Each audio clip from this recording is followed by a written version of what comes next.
Hello guys, welcome back to my channel. তো আজকে আমরা সবাই মিলে বেরিয়ে পড়েছিলাম নৈহাটির উদ্দেশ্যে।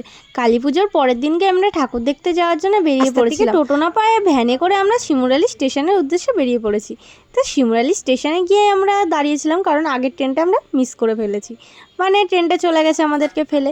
তার জন্য আমরা স্টেশনে বসেই ছিলাম, ভাবছিলাম যে পরের ট্রেনটা ধরবো। আর বসে থাকা ছাড়া আর কোনো বসে থাকতে থাকতে আমার ভাইয়ের খিদে লেগে গেছে, তাই ও আবার কেক কিনে খেতে লেগে গেছে। কেক খেতে খেতে গল্প করছিলাম, আর তারপরে দেখি ট্রেন চলে এসছে। আমি তো প্রথমে ভেবেছি এটা লালগোলা লোকাল, তারপরে না শুনি এটা শান্তিপুর, কিন্তু মনে হচ্ছিল লালগোলার লোকাল। কিন্তু ট্রেনে যা ভিড় ছিল গাইস, প্রচুর দেখে ভাবছিলাম নামতে পারবো তো আদেও।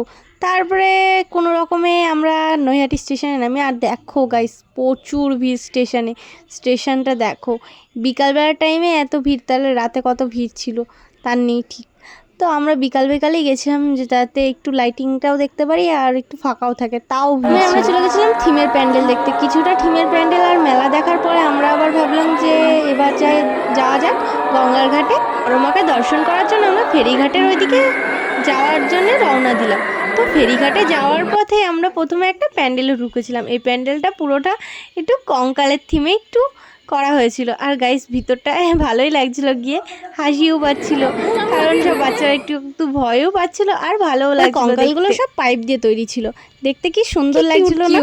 তারপরে আমরা চলে গেছিলাম গঙ্গার ঘাটে। গঙ্গার ঘাটে কিছুক্ষণ দাঁড়িয়ে দু একটা ফটো মটো তোলার পর আমরা আবার ভাবলাম চলো এবার যাওয়া যাক বড়মার ওইদিকে। খিদে পেয়ে গেছিলো বলে একটা দোকানে দাঁড়াই, সেখানে ঘুগনি খাবো বলে। আর এখানে না বেশিরভাগ দোকানেই নিরামিষ খাবার পাওয়া যায়।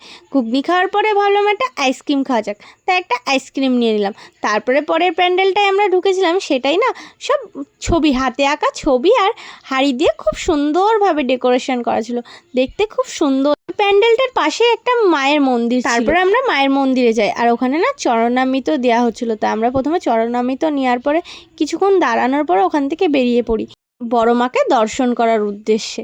রাস্তায় আমরা আরও অনেক বৃহৎ কালী প্রতিমা দেখি। আর এখানে যা ভিড় ছিল গাইস, বলার মতন না, পুরো চেপটে গেছিলাম ভিড়ে। মানে এখনই এত ভিড়, তাহলে তো আর বলার কথা নেই যে রাতে কি এত ভিড় হবে। এই জায়গাটা সবাই আশা করি চেনো, এটা হচ্ছে বড়মার মন্দির। অনেকবার ভাবি যে এই মন্দিরে পুজো দিতে আসবো, কিন্তু আমার আর টাইম হয় না বা কোনো কারণবশত আসা হয় না। দেখা যাক ভগবান আমাকে আবার কবে টানে এই মন্দিরে পুজো দিতে আসার জন্য। প্রচুর ভিড় ছিল গাইস, প্রচুর ভিড়ের মধ্যে ঠেলাঠেলি করে অবশেষে আমি বড়মার দর্শন পাই। আর বড়মাকে দেখে তো মন প্রাণ সব কিছু জুড়িয়ে গেছে গাইস। কি বলবো, এত ভিড়ে কষ্টটা আর মনে হচ্ছে না যে কষ্ট।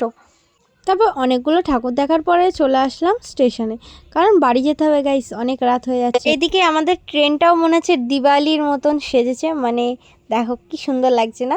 তবে ভিড় ট্রেন ছিল না, অতটা ভিড় ছিল না গাইস, ট্রেনে ফাঁকাই ছিল, আমরা সিট পেয়েছিলাম বসার। তো একটু ভিউ দেখছিলাম, দেখো গাইস কি দারুণ লাগছে, সব জায়গায় আলো আর আলো। মার কাঁধে মাথা রেখে বাইরের ভিউটা দেখছিলাম। তারপরে শিমুরালি স্টেশনে নেমে শিমুরালি স্টেশনের পাশে মাছ প্যান্ডেল হয়েছে, তো সেখানে কফি দিচ্ছিল, তা দাঁড়িয়ে দাঁড়িয়ে একটু কফি খেয়ে নিলাম। তবে প্যান্ডেলটা দেখাচ্ছি তোমাদের, সুন্দর একটা প্যান্ডেল করেছিল, তো প্যান্ডেলটা দেখতে ভালোই লাগছিল। আর এইদিকে দেখো কফির এখানে কত ভিড়। টোটো করে বাড়ি যাওয়ার পথে এদিকে দেখি শান্তিসংঘের মোড়ে কত লাইন।